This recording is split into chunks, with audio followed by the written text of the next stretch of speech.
Ngayon po ay interview natin si Ginoong Marshall Siquito sa kanyang propesyon bilang guro sa musika. Siya rin po ang aking guro sa musika. Kailan po kayo natuto tumugtog ng gitara? Ang bata pa ako. Elementary.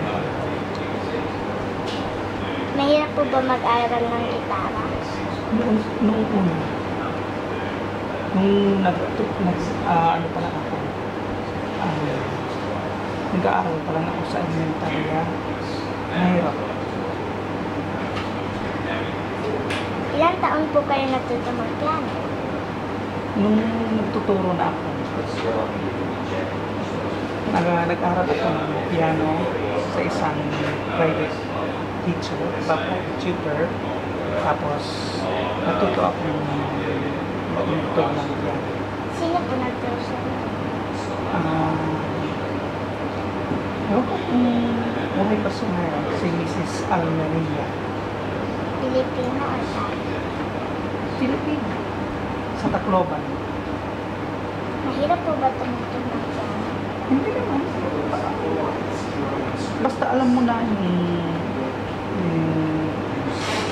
basics sa music, madali kang matuto sa piano. Ano ang paborito mo pong tugtugin na instrument? Guitar. Bakit? Kasi yun ang naging palagi kong ginagamit na instrument, lalo na sa choir. Ano pong musical instrument ang hindi natutunan tugtugin? Marami. Yung mga wind instruments like saxophone, clarinet, yung hindi ko isa na Natutunan mo na po tumugtog ng flute? hindi pa. Meron po ba kayong musical instrument na gusto mo tugtugin? Oo. Ano? Yung mga wind instruments like saxophone yun. Gusto ko yung saxophone, tsaka flute, tsaka violin. Na hindi po ba kayo marunong magtugtog ng violin? Hindi pa.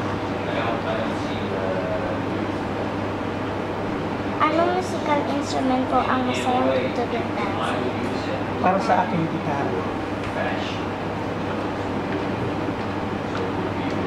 Yun kasi ang nasanayan kong gamitin sa pag-awit at saka pagturo ng choir. Ilang taon ka po nung matuto? Yung pagkabata, Anong grade ka po nag-gitara? grade 6. Yung talagang marunong na ako mag-gitara, grade 6. Kailan ka po nag-start? Bata pa mga grade 3 siguro. Pero nang matuto na ako mag-gitara, grade 6. Oo, tinitingnan ko muna yung pag-gitara ng kapatid ko. Tapos, kasi kaliwete ako, gumaganyan ako para matuto akong ano ang mga chords. Hanggang sa matuto na. Ilang taon ka po nung pumunta ka dito para magturo ng music? Dito sa Thailand, Opo. 6 years ago. 6 na taon na ako dito. Okay na. Wala na? Maraming salamat po sa pagpa-uunlak sa akin. Wala na.